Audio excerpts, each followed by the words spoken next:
बिस्मिल्लाहिर्रहमानिर्रहीम अल्लाहुम्मा सल्ली अला मोहम्मद व आले मोहम्मद। अस्सलाम वालेकुम मेरे फॉलोअर्स। दोस्तों, ये जो नुस्खा आप अपनी स्क्रीन पे देख रहे हैं ये बेसिकली शुगर का नुस्खा है। क्योंकि आजकल हर दूसरा बंदा शुगर शुगर शुगर कर रहा है कि शुगर कंट्रोल नहीं हो रही, शुगर कंट्रोल नहीं हो रही, शुगर ख़त्म नहीं हो रही। दोस्तों, शुगर ख़त्म तो खैर होती नहीं, कंट्रोल हो जाती है। ये कोई रॉकेट साइंस नहीं है। ये सिर्फ़ और सिर्फ वदूद नाकला और वदूद जाज़बा का अपने जो वर्किंग होती है उनकी वो ख़त्म हो जाती है। ना तो वदूद नाकला अपना प्रॉपर तरीके से काम करती है और ना ही वदूद जाज़बा, क्योंकि इंसुलिन पैदा नहीं होती। इंसुलिन का वदूदों का मतलब ही होता है ग्लैंड्स, जिसे कहते हैं अंग्रेज़ी में ग्लैंड कहते हैं, और तिब में हम उन्हें वदूद कहते हैं, वदूद नाकला, वदूद जाज़बा। इनका काम होता है इंसुलिन पैदा करना और फुजलात को जिस्म से खारिज करना। ये जिगर और मैदे और लबलबे के गदूद होते हैं जो कि डिस्टर्ब हो जाते हैं और अपना काम प्रॉपर तरीके से नहीं कर सकते, जिसकी वजह से जिस्म के अंदर, अज़ा के अंदर, बॉडी ऑर्गन्स के अंदर सर्दी और खुश्की आ जाती है।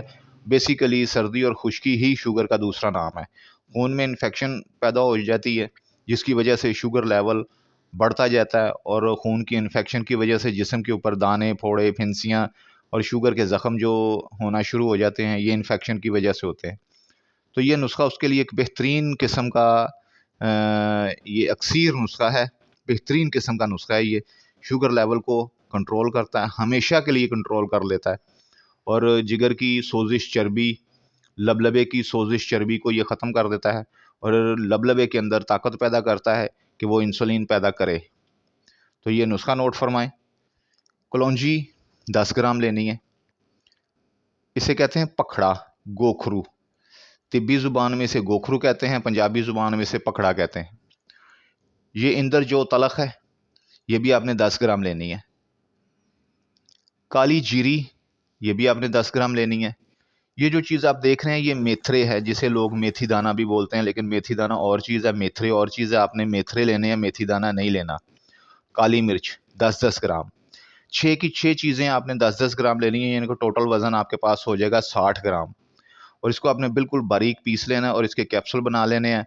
जिन लोगों की शुगर फास्टिंग में या खाली मैदे बहुत ज़्यादा उनका लेवल आता है, तो वो खाली मैदे इस्तेमाल कर सकते हैं पानी के साथ, और उसके बाद तकरीबन 1 घंटे के बाद जो भी वो खाना खाएं वो खा सकते हैं।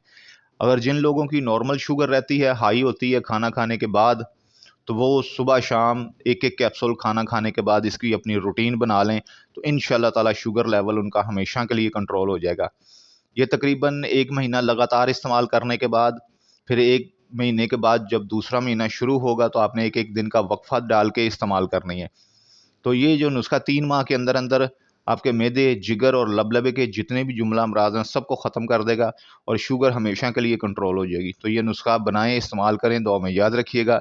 इसके साथ तेल वाली चीज़ें और मिर्च मसाला और मीठी चीज़ें, ख़ास तौर पे चीनी वगैरह इस्तेमाल आपने नहीं करनी। तो ये बेहतरीन नुस्खा है शुगर लेवल के लिए। शुगर लेवल को हमेशा के लिए ये कंट्रोल करता है। तो ये नुस्खा आप बनाएं, इस्तेमाल करें, दुआ में याद रखिएगा। मेरे चैनल को फॉलो लाजमी कीजिएगा ताकि हर आने वाली वीडियो सबसे पहले आपको मिल सके। इजाज़त चाहता हूँ आपसे एक नए वीडियो, एक नए नुस्खे के साथ। अल्लाह हाफ़िज़।